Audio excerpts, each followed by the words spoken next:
So I'm going to go through a couple of little bits about 133, some simple principles, and I'm going to only look at first ward, but I'm going to look at some things which affect the nature of the play, going against first ward, and also what you can do from first ward, but only in the really the most basic way. So what to expect from first ward, and really how to enforce a certain kind of behaviour. This is really for Joey, who I think is raising some very valid questions, some of which certainly we've covered before in our own development going through it, but it doesn't mean these things shouldn't be re-explored and they shouldn't be reassessed, and we should be forced to actually look at our own work and make sure we're right on this thing, on these things as we're going through. So, the first point I wanted to have a look at is wards, and we're going to look specifically at ward number 1 to start off with. But ward number 1 here is held underneath the arm. Now, some of the more anal amongst you will go, well, it's not held down here, it's not held here, it's not held here. Clearly in the manual it's held here. This may be the optimal place to hold it. It does not, in my opinion, mean it's the only way that you'll experience. And if you go by that mentality, what do you do when someone's not holding that particular position that you want to use? So from here, the response for someone doing this is very much the same. You may want to hit their hand because you can, but the response is still the same. What we need to look at as somebody going against first ward is what the person in first ward can do.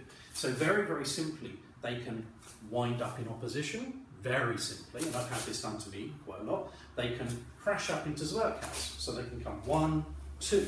So, for example, they can use Lignitz's place, 1, 2. Very simple, covering their hands if they need to, however. Okay? They can strike upwards, passing off, they can strike downwards, they can come fully around to the other side. So we need to explore a range of movement which comes really from down here, here,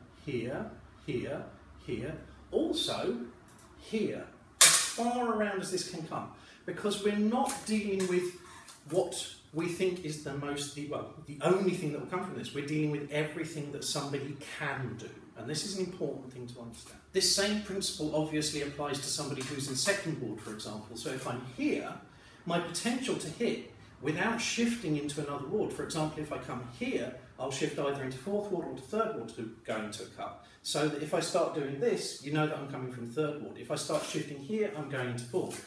But from this position, I can cut 1, I can cut 2, I can cut 3. And all of these are coming from the right shoulder. So we need to be able to understand all of the potentials again and how to go against this. And this works for absolutely every single ward. Now, please, if in me showing you those, what I say are potentials from those wards, you go, well, I've not included this. Absolutely. If you can do more things from those, any of those counters, or any of the counters we use against that position, must work against anything you can perceivably do from that position. Now, in going against someone who is in first ward, and as you can see here, I'm using a dummy to illustrate the position of first ward. Now, bear in mind, again, the buckler's going to be in the way for us as we go through, but I haven't got access to a student at the moment, so you'll have to tolerate this. Now, I'm going to show this in 2 ways. One is if I'm attacking you, which will be quite difficult to see because I'll go rapidly out of shot, so I'm going to actually do this slightly from over this side. And then 2, I'm going to show you passing against Bob here so that you can actually see the manner of my movement. Now, if for a moment I come here and I show you a linear half shield where I'm coming like so, okay? The big problem with this is that it's very easy for someone to simply do this against you. Very simple. It's very hard for you to suppress if you're simply moving backwards and forwards to them. And this is important because it's not really listed as an option within 133, so it's exclusion from 133. 133 saying that this is to work against all fences regardless of skill. They haven't come from me.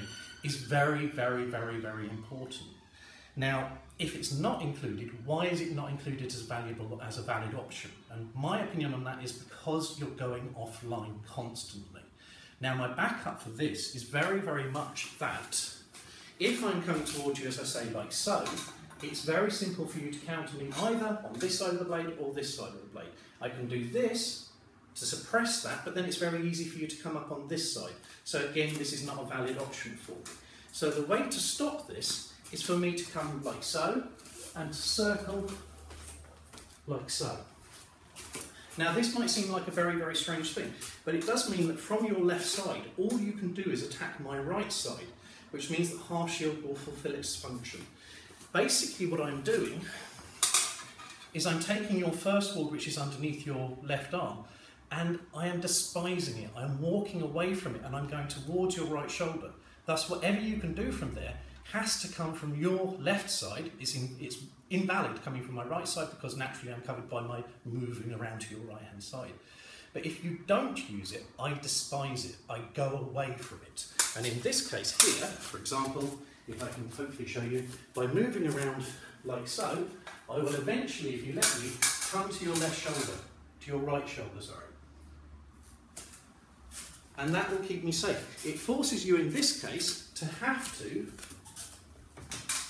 come to my sword.